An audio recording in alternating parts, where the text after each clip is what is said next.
wa sahbihi ajma'in. Yang saya hormati saudara seperjuangan saya, saudara Filoisian, ahli pimpinan Majlis Pimpinan Pusat, juga Ketua Cabang Parti Keadilan Rakyat PJ Selatan, rakan-rakan daripada Pakatan Rakyat, seluruh penyokong Pakatan Rakyat, Assalamualaikum warahmatullahi wabarakatuh. Selamat malam, salam reformasi, Kewei Laiping Tachahau, Wanakkam. Terima kasih kerana sama-sama dengan kita pada malam ini dalam persiapan kita menghadapi pilihan raya umum yang ke-13. Malam ini bersama-sama kita adalah pimpinan ataupun penyokong Pakatan Rakyat, berkongsi dengan tuan-tuan dan puan-puan isu-isu berkaitan dengan rakyat yang anda semua perlu tahu. Semalam kita dengar, ya, Perdana, tak boleh panggil Perdana Menteri lah, ya, sebab sekarang Parlimen dah bubar. Dia hanya pegang sementara sahaja. Sebelum ditukarkan dengan Perdana Menteri yang baru, Datuk Seri Anwar Ibrahim. Datuk Seri, saya tak ingatlah, tapi Datuk Seri Rais Yatim pada bulan lepas, ya, menawarkan kepada Pakatan Rakyat 10 minit waktu ke udara bagi membentangkan manifesto Pakatan Rakyat. Tetapi malam semalam Presiden Barisan Nasional juga Presiden UMNO membentangkan manifesto BN di dalam TV selama 3 jam lebih. Dia bagi kepada Pakatan Rakyat 10 minit kerana dia kata ini adalah sistem demokrasi di dalam negara. Maka kita bagi sama peluang kepada pembangkang, 10 minit kepada pembangkang, 3 jam lebih kepada pemerintah. Adakah itu adil, tuan-tuan dan puan-puan? Jelas tidak adil. Dia boleh bercakap di dalam televisyen sesuka hati dia sepanjang masa, sedangkan sistem televisyen yang digunakan itu adalah milik rakyat. Radio televisyen Malaysia itu adalah milik rakyat, tetapi digunakan seperti bapa mak dia punya, ya? Jadi kita tidak boleh biarkan perkara ini berlaku. Dulu dia boleh kata, ya, sebab tak ada pembangkang yang kuat. Tapi pada hari ini sistem politik negara telah berubah. Kita ada pembangkang yang kuat. Oleh itu rakyat dapat BRIM, Bantuan Rakyat Satu Malaysia. Dalam pembentangan manifesto malam semalam, BRIM dah tukar ataupun dah ditambah daripada 600, 500 naik kepada 1,200, 600 begitu, ya.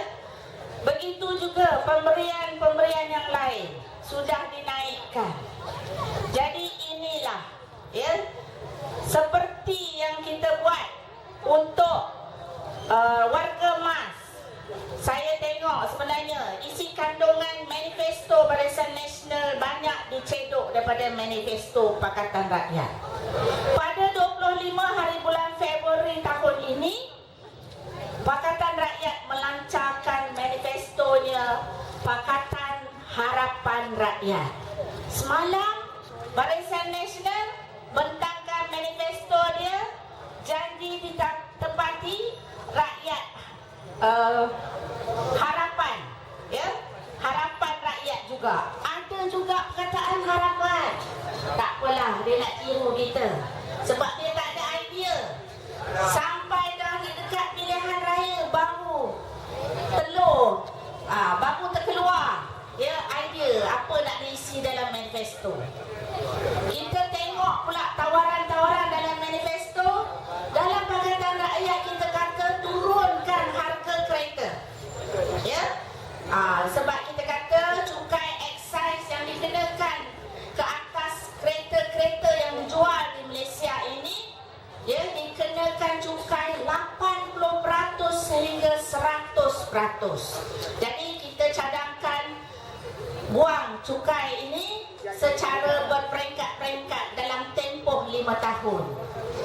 Barisan Nasional pun tiru juga.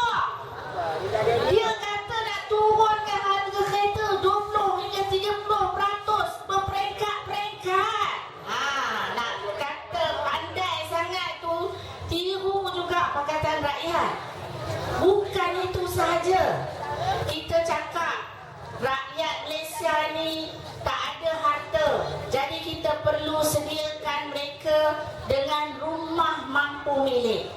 Kita tawarkan Kerajaan Pakatan Rakyat bina 150,000 unit kos rendah dan juga sederhana bagi dimiliki oleh golongan yang kurang mampu. Barisan Nasional pun buat sama juga. Dia kata bina 1 juta perumahan rakyat satu Malaysia. Ya, tak ada idea betul. Dia kena tiru. Tapi dia malu. Jadi dia kata kita keluarkan manifesto tu bila nak dekat pilihan raya. Sebenarnya tak ada idea. Jadi semalam yang dibentangkan tu sama. Tapi perkataan tu dia tukar-tukar sikit. Ya, nak mengelirukan rakyat, nak cuba nak kelirukan rakyat. Tapi kita dah lihat, ya, contoh kerajaan yang memerintah selama 50 tahun lebih tak mampu keluarkan manifesto yang lebih baik. Kena ikut pembangkang, kena ikut Pakatan Rakyat. Jadi saya nampak ini alamat petanda yang mereka tak boleh lagi lah bagi tempoh memerintah bagi mereka. Sebab dah mereka dah kekeringan idea, ketandusan idea, tak tahu lagi cara macam mana nak membantu rakyat, nak membangunkan negara ini. Kita, ya, dalam Pakatan Rakyat, kita tawarkan ataupun kita sediakan, peruntukkan untuk kaum wanita, khusus untuk kaum wanita. Kerana kita tahu separuh daripada penduduk Malaysia adalah wanita, maka kita lancarkan ataupun kita tawarkan caruman wanita Malaysia. Jumlah yang diperlukan ataupun diperuntukkan adalah 6 bilion bagi memberi caruman RM50 setiap bulan kepada kaum wanita. 1 tahun dapat 600.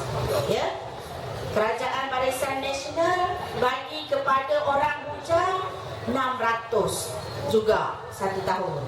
Ya, dipanggil PRIM lah.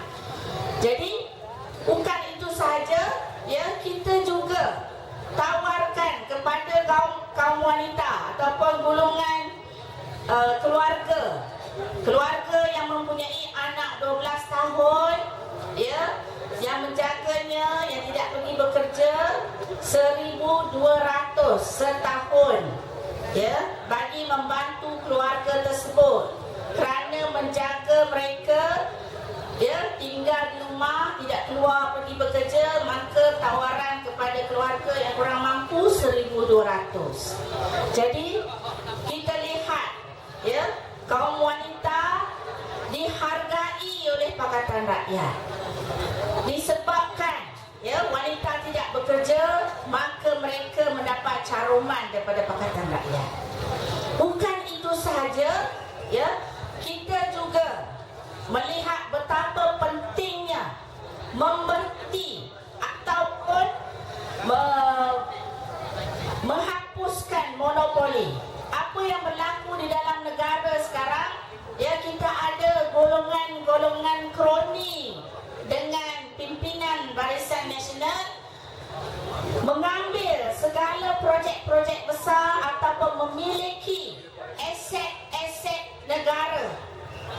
Dan salah seorangnya jutawan, ataupun saya rasa bukan jutawan lagi, ya, hartanya sudah berbilion-bilion, Syed Al-Bukhari, ya, dia memiliki kilang gula, dia memiliki kilang beras, dia juga memiliki share KTM dan banyak lagi sebenarnya.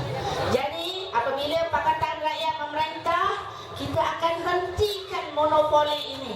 Kita akan buka peluang kepada lebih ramai usahawan dan peniaga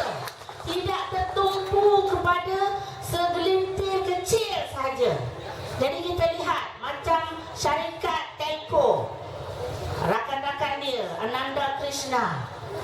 Semua projek-projek berkaitan dengan telco diberi kepada Ananda Krishna. Projek-projek pembangunan diberi kepada Berjaya, Vincent Tan. Jadi ini yang berlaku di dalam negara ini. Oleh itu, bila ada persaingan yang sihat, maka pembangunan akan lebih makmur, lebih banyak pembangunan akan berlaku dan semua orang merasa, tidaklah segelintir saja. Kenapa? Sebab sekarang di dalam Malaysia, kalaupun pendapatan kasar negara ini tinggi, tetapi dari segi pendapatan julat pendapatan itu berbeza antara yang terkaya dan juga yang termiskin. Perbezaan tu jauh besar sangat. Jadi ada yang terlampau kaya, ada yang terlampau miskin. Jadi kita kena kecilkan perbezaan tersebut supaya sama rata, semua orang merasa. Ini yang berlaku di dalam Selangor. Kita kata merakyatkan ekonomi Selangor. Dan apa yang saya baca tentang manifesto Barisan Nasional, dia kata kongsi kemakmuran. Tiru jugalah, tapi perkataan dia lain sikit. Kita kata merakyatkan ekonomi, dia kata kongsi kemakmuran. Dulu tak pernah teringat nak kongsi, betul tak tuan-tuan dan puan-puan? Kalau dulu kawasan ni setinggan bertukar menjadi perumahan bertingkat, siapa yang dapat milik unit-unit yang di bawah tu? Puak-puak dia lah. Betul? Kalau kita pergi mana-mana taman perumahan bertingkat, flat-flat, bangsa puri, kalau yang kat bawah tu, tingkat bawah tu, semua kroni-kroni dia. Kita boleh kenal. Yang bukan dia punya kroni, lantak kamu lah, yang paling tinggi tu. Kalau tak ada keahlian lagi, tak dapat lah. Jadi ini yang berlaku. Kita tak boleh lagi biarkan perkara ini, kerana semua orang berhak. Semua orang berhak untuk memiliki harta. Kalau ada kemampuan, dalam kemampuan kita, maka kita ada hak. Begitu jugalah dalam negeri Selangor ini, siapa yang memenuhi syarat, maka dia berhak untuk mendapat kemudahan dan juga skim-skim bantuan yang diusahakan ataupun yang diberikan oleh kerajaan negeri Selangor. Oleh itu, kita tidak boleh melihat perkara ini berlaku dan ada pihak-pihak yang sangat cemburu kerana skim-skim yang kita berikan kepada rakyat ini sudah terkesan, sudah dapat dirasai oleh rakyat. Jadi apa yang mereka buat? Mereka cuba ada-adakan yang tiada. Apa yang mereka cuba? Sepanjang 5 tahun ini, mereka cuba untuk cari kesalahan pemimpin Pakatan Rakyat. Kesalahan rasuah. Salah satu perkara yang dijanjikan dalam manifesto Barisan Nasional dulu dalam pilihan raya 2008 adalah untuk hapuskan rasuah. Tapi hari ini rasuah semakin menjadi-jadi. Jadi bukan janji ditepati, tapi janji dicapati. Buat capati je lah. Bukannya dihapuskan rasuah. Lagi Perdana Menteri pada masa itu secara terang-terangan dia kata, you help me, I help you. Kamu tolong aku tolong kamu. Itu bukan rasuah. Kalau dah jadi Perdana Menteri, kena tolong semua orang. Bukan tunggu rakyat tolong kamu baru kamu nak bagi pertolongan. Jadi ini silapnya. Barisan Nasional ni dah terlampau lama. Dia dah tak tahu nak beza antara tanggungjawab dengan kerja di dalam parti. Dah dicampur adukkan. Dah campur aduk jadi keliru. Lepas tu yang lebih teruk, harta rakyat dengan harta parti. Tu hari itu bulan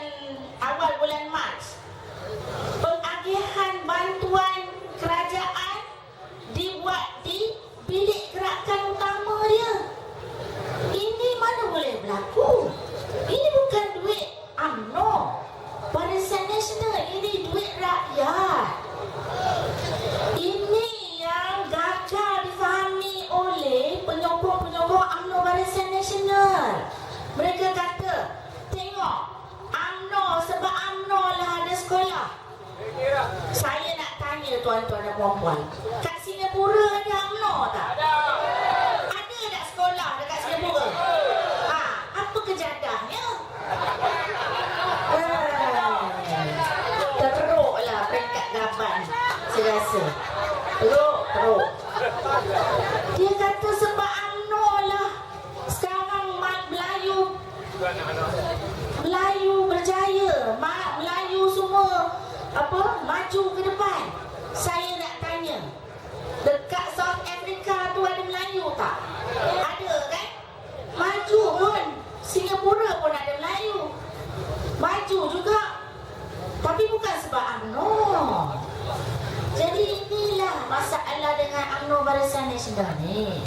Dia ingat dia parti politik sama dengan kerajaan. Salah. Kalau dulu dah bubar parlimen, ya, mereka teruskan menteri-menteri semua pergi sana sini dengan kereta rasmi mereka berkempen. Tak boleh. Saya sekarang dah pulangkan kereta rasmi saya kepada kerajaan negeri. Saya pakai kereta saya sendiri.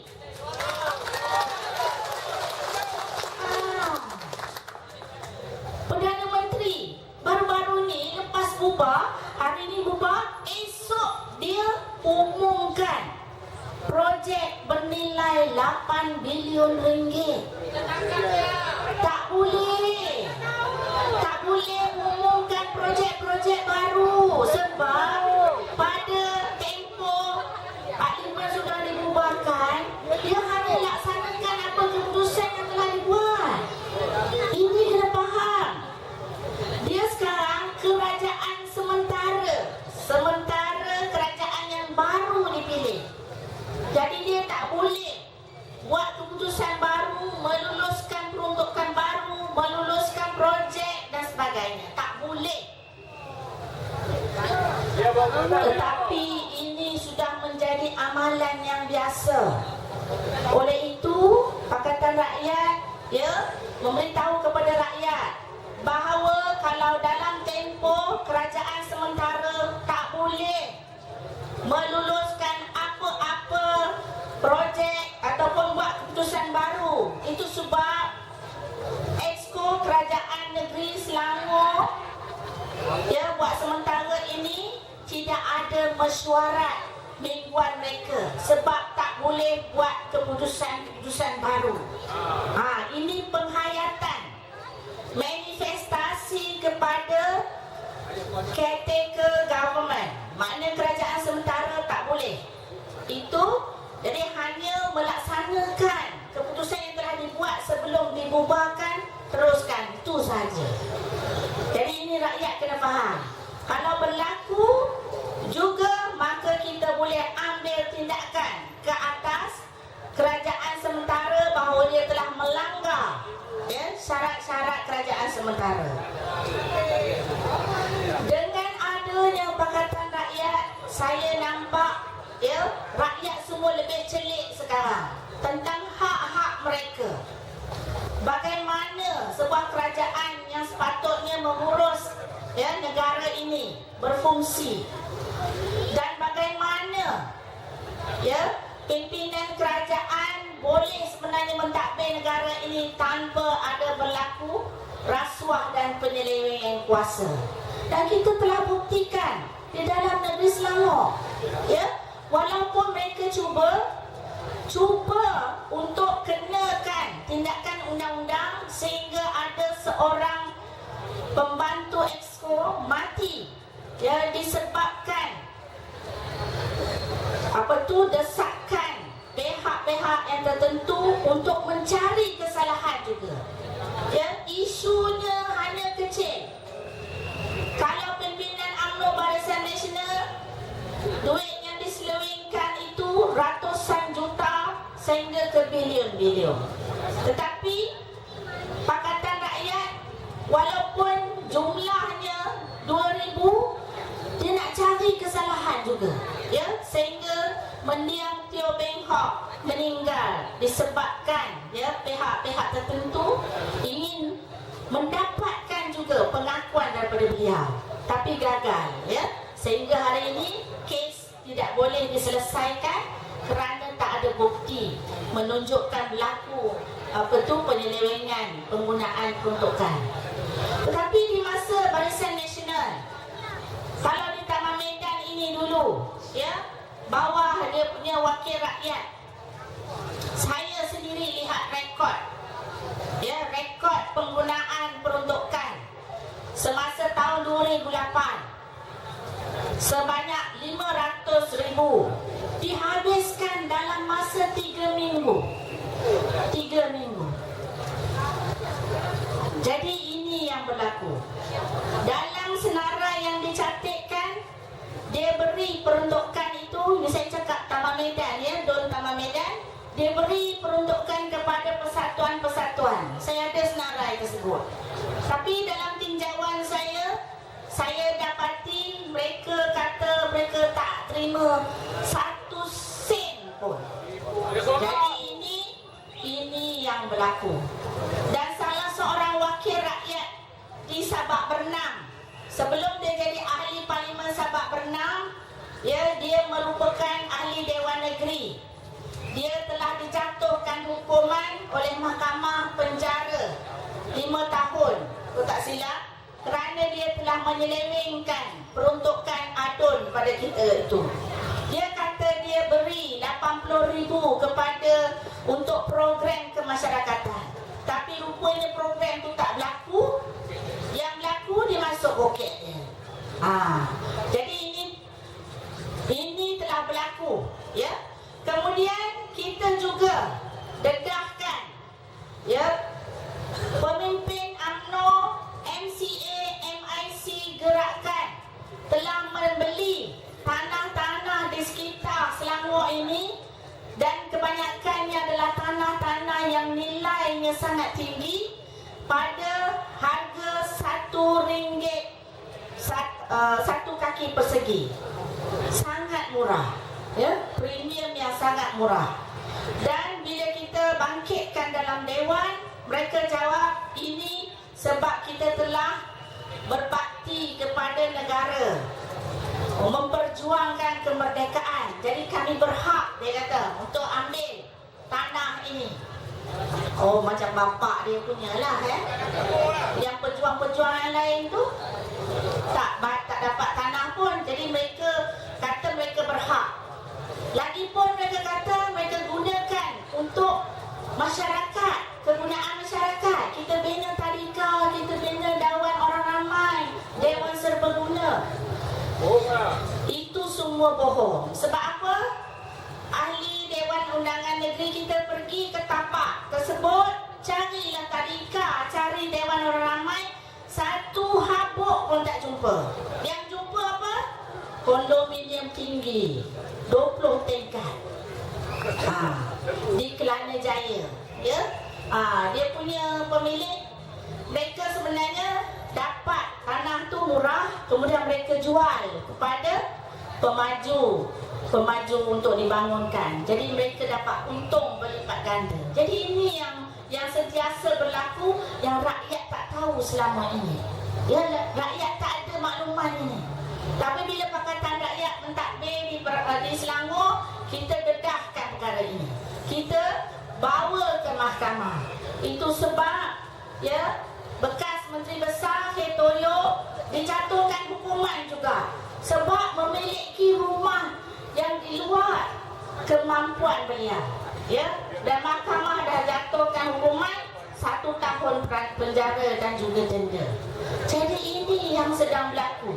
Kalau di peringkat nasional, Syahrizad sekarang masuk ke dalam mahkamah, ya. Sebab apa? Mendapat projek besar tapi tak ada kepakaran, ya.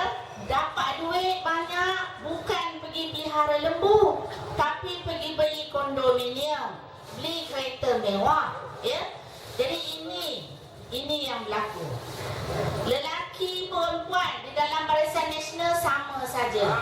Mereka kaut harta rakyat jadi harta milik mereka. Itu kita tengok. Kita tengok. Jawatan dalam partinya hanyalah ketua cawangan. Tapi dah jadi toke. Saya tak payah sebut lah, semua orang tahu kan. Siapa punya rumah kat sini paling banyak tingkatnya? Tengok. Okey. Dia tak tahan, dia keluar. Gelap je saya tengok. Tapi walau apa pun tak mengapa. Kita Pakatan Rakyat, kita tak dendam. Kita hanya nak betulkan yang salah, ya, dan terus, ya, kita terus maju ke hadapan. Begitu jugalah, ya, sikap Datuk Seri Anwar Ibrahim, bakal Perdana Menteri Malaysia seterusnya, ya, dia walaupun difitnah, diaibkan dan sebagainya, tapi dia tidak berdendam, ya. Kita maafkan sebab kita nak bergerak ke hadapan. Biar yang lepas tu jadi pengajaran, ya, supaya kita tidak lakukan perkara tersebut ke atas orang lain, insya-Allah. Jadi saya rasa saya berhenti di sini dahulu. Kita ada ramai penceramah pada malam ini yang akan membentangkan isu-isu yang hangat untuk anda semua. Saya ucapkan sekian. Wassalamualaikum warahmatullahi wabarakatuh. Terima kasih. Nandri, waalaikum dan sese.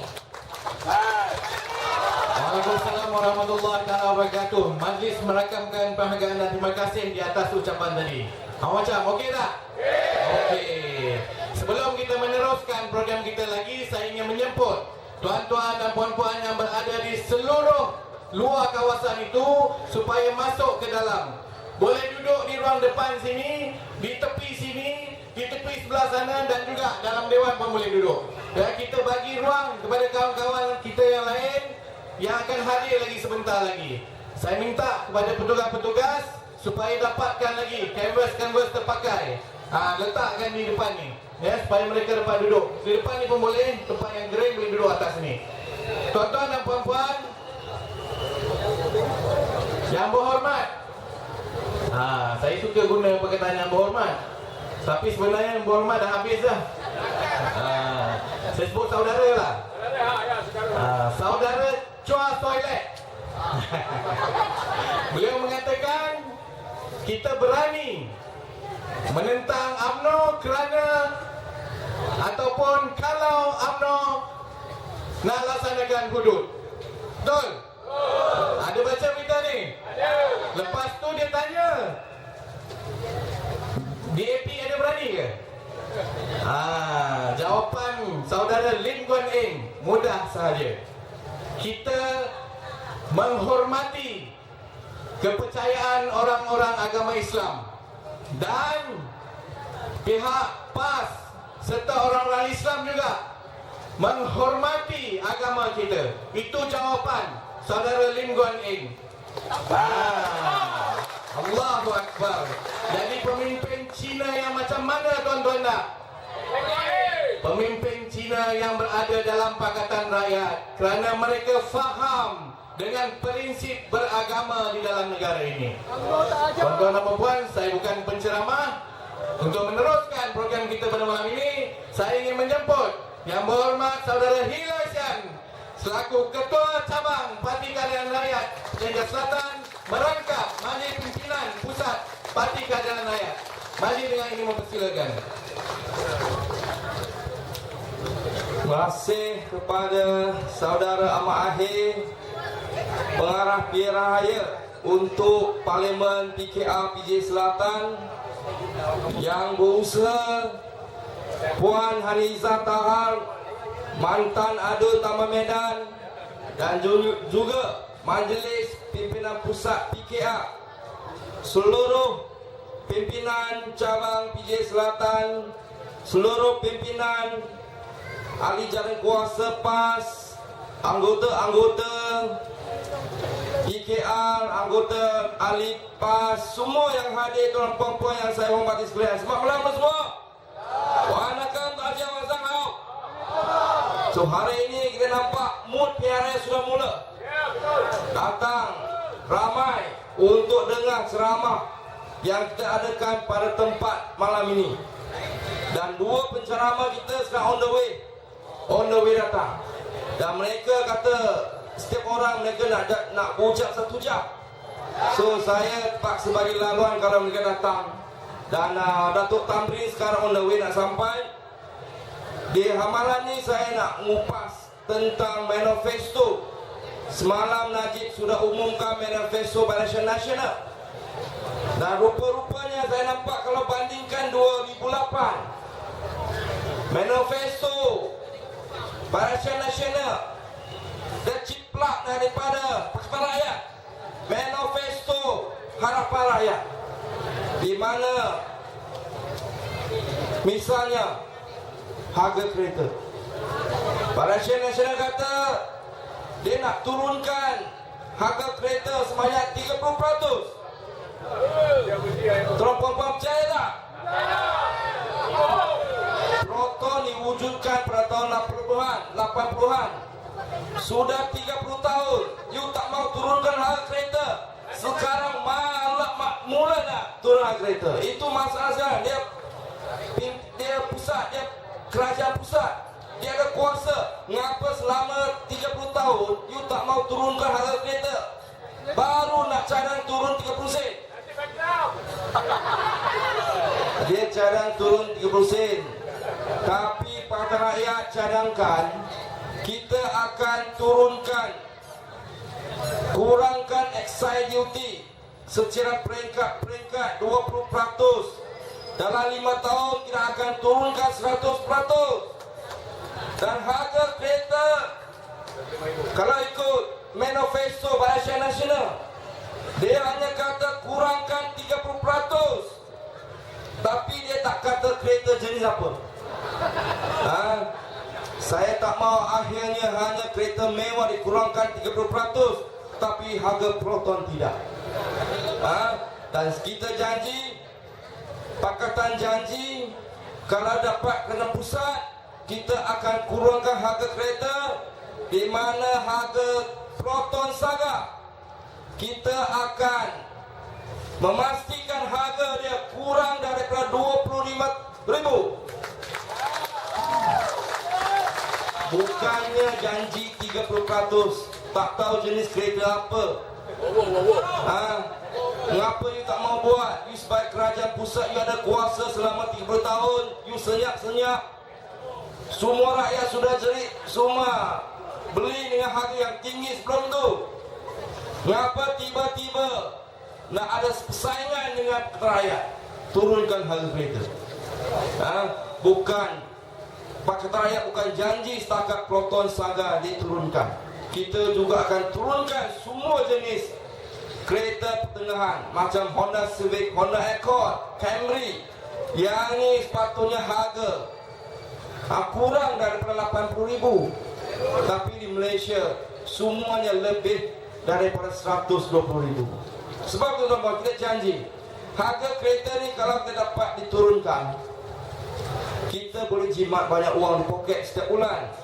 Di mana kalau you beli dengan harga kereta yang murah, pinjaman you kurang. Kalau pinjaman kurang dan insurans bulanan akan kurang juga. Kita akan memastikan setiap rakyat dia boleh dapat beli kereta yang murah. Bukan lagi harga kereta Proton sampai 50,000. Kalau kita tengok harga Proton di London, United Kingdom, kurang daripada 30,000. Di Australia, harga Proton juga kurang 30,000. Semenjak tahun 80-an, 30 tahun, mengapa Malaysia jual kereta Proton 40,000 ke atas? Itu masalah Barisan Nasional. Dia tak fikir macam mana nak kurang kebebanan rakyat. Ini kereta. Janji manifesto Barisan Nasional kata dia akan buat rumah mampu milik 1 juta unit. Sekarang baru bincang soal nak buat rumah mampu milik. Mengapa sebaik kerajaan pusat you tak mau selesai masalah ni? Dan kalau ikut manifesto Pakatan Rakyat, kita janji bukan setakat kita nak buat rumah mampu bilik. Kita nak pastikan harga rumah diturunkan juga. Mengapa harga rumah sekarang tinggi? Ada kerana masih ingat pada tahun 2007 Kerajaan Malaysia Nasional telah kurangkan cukai keuntungan harta tanah, harta benda. Iaitu dulu kalau nak beli rumah, you kena, kalau you jual semula, you kena cukai 30%. Pada 2007 Kerajaan Malaysia Nasional turunkan cukai pendapatan hak tanah, di mana itulah pada masa itu harga rumah melonjak. Harga rumah sekarang rakyat Malaysia tak mampu beli, terutama di Lembah Kelang. Rumah teres lebih 40,000 sekarang 400,000, 500,000. Rakyat biasa hanya gaji bulanan 2-3 ribu, nak beli rumah mimpi saja tak dapat. Mengapa? Kerana banyak golongan yang kaya, dia spekulate harga rumah. Dia beli banyak rumah untuk keuntungan. Dia nak keuntungan, dia beli rumah dan jual. Kerana kita punya cukai hak tanah sudah diturunkan. Kerana itulah dia membantu orang-orang kaya memiliki banyak rumah, tapi orang bawahan, pertengahan tak dapat beli rumah yang mahal. Sebab tu kita janji, saya selaku di mana kredit bayangan untuk kerajaan, Kementerian Perumahan dan Kerajaan Tempatan, saya tahu kalau nak turunkan harga rumah, kena naikkan cukai keuntungan harta benda. Kalau tak naikkan cukai hak tanah, spekulasi akan diadakan di mana-mana, di mana orang kaya akan terus beli rumah yang banyak untuk menggaup keuntungan, dan orang pertengahan bawah langsung tak ada peluang untuk beli rumah yang mereka nak beli. Sebab itu tuan-tuan, Pakatan Rakyat janji bukan nak buat setakat buat rumah mampu bilik. Kita janji nak turunkan harga rumah di Malaysia, dengan menaikkan semula cukai pendapatan hak tanah. Itu cara kita. Kalau kita dapat turunkan harga rumah, saya rasa banyak di antara kita boleh terus beli rumah. Ini yang kedua. Yang ketiga, manifesto Malaysia Nasional kata dia nak kurangkan toto di sekitar Bandaraya Raya. Tuan-tuan percaya ni? Dulu dia kata nak hapuskan tu, rupa-rupanya dia hanya hapus sebelah tu aja, masih wujud tu di sebelah. Itu cara tipu rakyat. Jangan harap Malaysia Nasional boleh kurangkan tu, tuan-tuan, kerana syarikat memiliki tu di semua konsesi syarikat ini kepunyaan kroni-kroni mereka. Malaysia, penduduk di Malaysia, terutama rakyat di bandar, setiap hari bayar tu di sekitar Petaling Selatan paling banyak tu. Kita tak boleh elakkan untuk guna tu, tuan-tuan. Sini ada MPE, ada LDP, ada Kesas, ada Kerinci Highway, ada Spring Highway, ada Leburai Utara Selatan dan lain-lain lagi. Rakyat terpaksa bayar harga tu setiap bulan 100 hingga 200 ringgit. Menjadi satu bebanan kepada rakyat. Malaysia Nasional kata kalau you tak mahu guna tu, guna jalan lain. Kalau guna jalan lain, traffic jam pula, sesak. Dan kalau tak mahu bayar tu, jangan guna kereta apa yang dibuat oleh menteri dalam parlimen. Kalau tak mau bayar tu, jangan guna kereta lah, guna motor. Dia kata rakyat terpaksa beli kereta kerana sistem pengakuan awam kita lemah, tak boleh pakai. Mereka terpaksa beli kereta, tak ada choice. Tuan-puan, manifesto Pakatan Rakyat janji, kita janji nak hapuskan tol, bukan nak kurangkan tol. Tuan-puan, kita nak hapuskan tol Lebuh Raya Utara Selatan. Ini baru hebat. Takkan Plaza PJ 2 tu hanya hapus sebelah, tapi sebelah lagi masih putih. Kita janji, kita sudah buat kira-kira. Perasaan Nasional kata kalau nak hapuskan Lebuh Raya Utara Selatan, nak belanja 50 bilion. Negara bankrupt, tuan-puan. Kita sudah buat kira-kira dah. Setakat nak ambil alih Lebuh Raya Utara Selatan hanya sekitar paling banyak pun 8 bilion, bukan 50 bilion. 8 bilion. Kerana Lebuh Raya Utara Selatan sudah untung, sudah lebih. Dia sudah mengaku keuntungan. Sudahlah, kereta bertambah banyak setiap tahun, untung beribu-ribu juta. Sebab tu kita nak cadang, tuan-puan. Kita nak hapuskan Lebuh Raya Utara Selatan dengan serat peringkat-peringkat tu yang lain juga.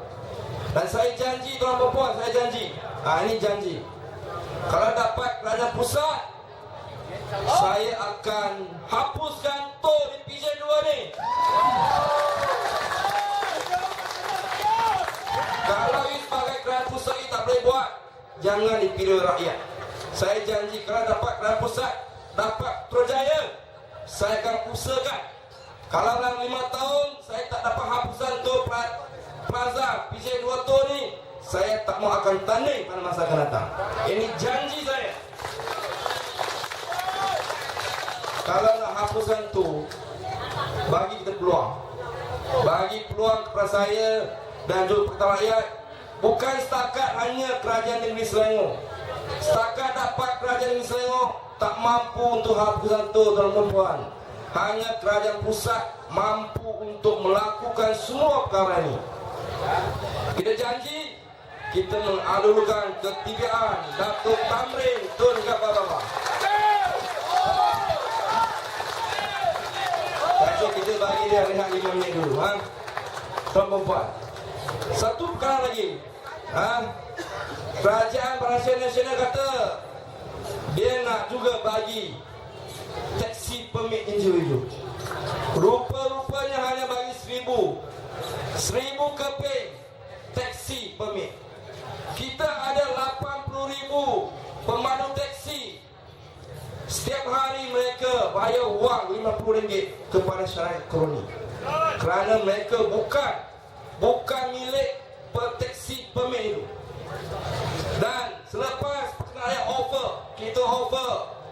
kita nak bagi taksi permit percuma kepada mereka yang memandu taksi. Macam Perhentian Nasional sudah goyang. Dia takut.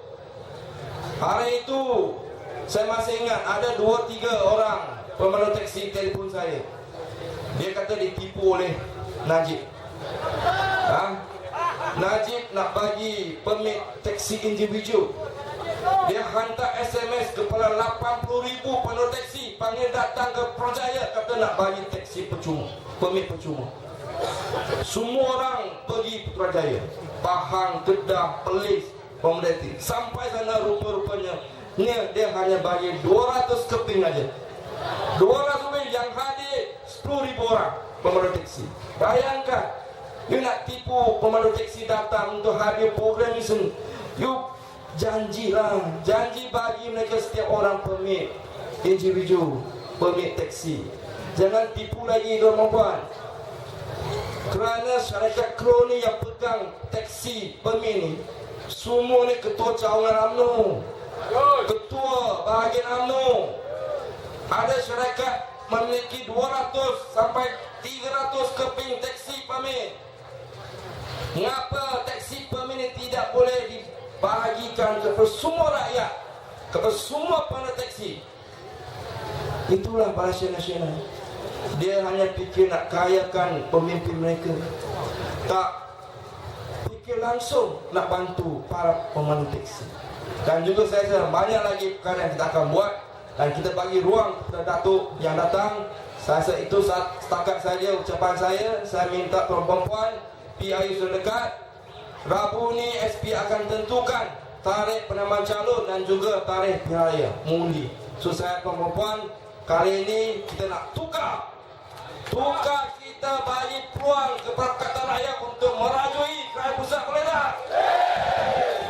Kalau boleh, kena kerja keras, kerja keras. Bukan setakat undi saudara-saudari. Yang penting beritahu kawan-kawan, saudara mara, anak-anak yang kerja di luar, kali ini mesti balik untuk mengundi. Undi pangkah Pakatan Rakyat, PKR, PAS dengan DAP. Jangan lagi Dacin sudah. Hari dah keluar. Boleh tak? Saya itu sahaja. Nandri, waalaikum, sisi taja. Thank you. Majlis merakamkan penghargaan dan terima kasih kepada saudara Hiloi Sian selaku Ketua Cabang Parti Keadilan Rakyat Pertanian Selatan. Tuan-tuan dan puan-puan, saya tidak mahu mengambil masa yang panjang, penceramah kita telah tiba.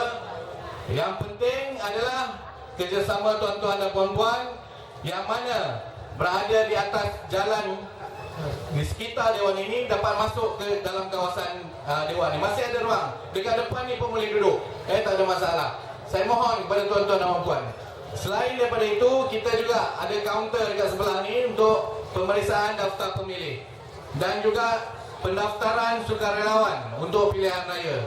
Tuan-tuan dan puan-puan, kita menyarankan tuan-tuan dan puan-puan untuk sentiasa menyemak nama tuan-tuan di dalam daftar pemilih online dengan SPR, kerana kawasan kita telah ditambah daerah mengundi yang baru. Tolong pastikan, dan Dewan ini adalah salah satu daripada pusat mengundi yang baru. Tuan-tuan dan puan-puan, untuk tidak melengahkan masa, saya dengan ini ingin mempersilakan yang berbahagia Dato' Tamrin Tun Ghaffar selaku mantan pengurusi MARA dan juga mantan ahli parlimen di negeri Melaka. Majlis dengan ini mempersilakan.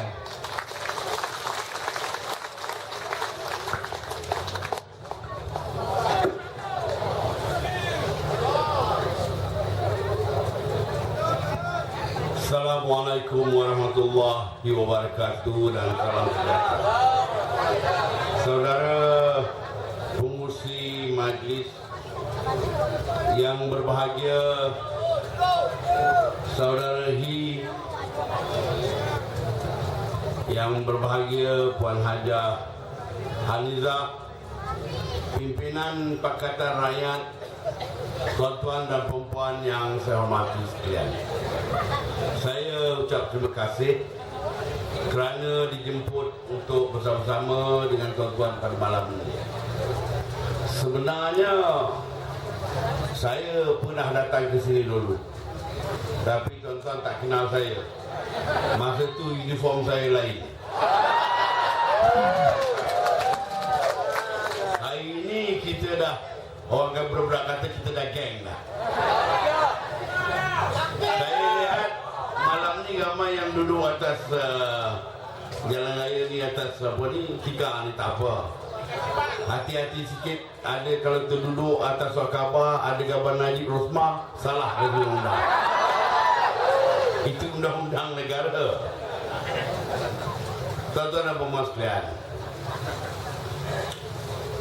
Parlimen telah dibubarkan. Hari ini ramai orang sakit perut, keracunan makanan kerana memakan makanan yang dah expire, dah tamat tempoh. Macamlah UMNO Barisan Nasional dah lama tamat tempoh dah. 9 hari bulan Mac, itulah 5 tahun kita pelang raya dah. Tapi oleh kerana dia gunakan isu bermula daripada tarikh angka sumpah dan sebagainya, kita terima dah. Soalnya sekarang ni, selepas dibubarkan parlimen, kami dimaklumkan sama ada benar atau tidak, Datuk Najib katanya nak pergi ke umrah. Alhamdulillah lah. Untuk maklumannya Muhammad Saudari, kita orang Islam memang digalakkan pergi ke Mekah selalu. Tujuan tak lain tak bukan ialah nak minta pertolongan Allah SWT, betul tak? Sebagai orang Islam, kita doakan moga-moga Allah makbulkan permintaan dia. Tetapi persoalannya, dalam dia berdoa minta pertolongan Allah SWT tu, dalam masa yang sama dia menipu kita ni. Apa tak tipu? Ini pendaftar pengundi SPR ni, berapa ratus ribu orang asing dibenarkan bertanding pada mengundi pada pilihan raya ni. Ratus ribu. Difahamkan di Selangor saya hampir 100 ribu. Di Parlimen Lembah Pantai Nurul Izzah katanya 14 ribu orang dipindah dan sebagainya. Tak mana Sabah Najib tak tahu.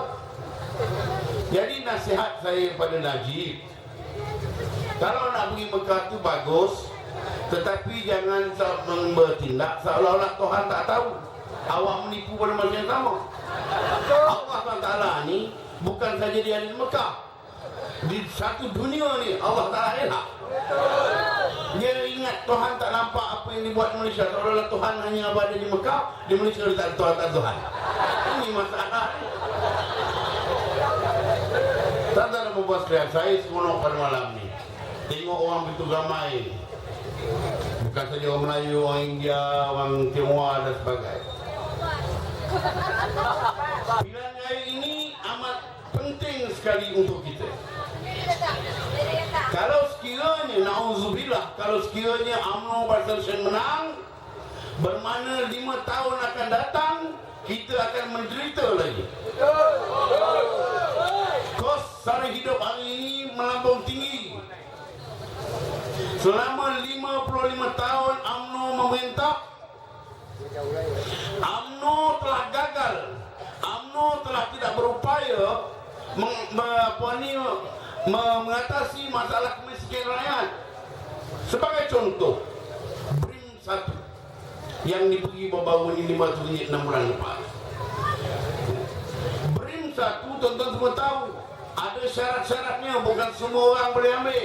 Orang hanya berpendapatan rendah, iaitu bawah kadar kemiskinan yang boleh menerima, betul atau tidak? Berapa ramai yang terima?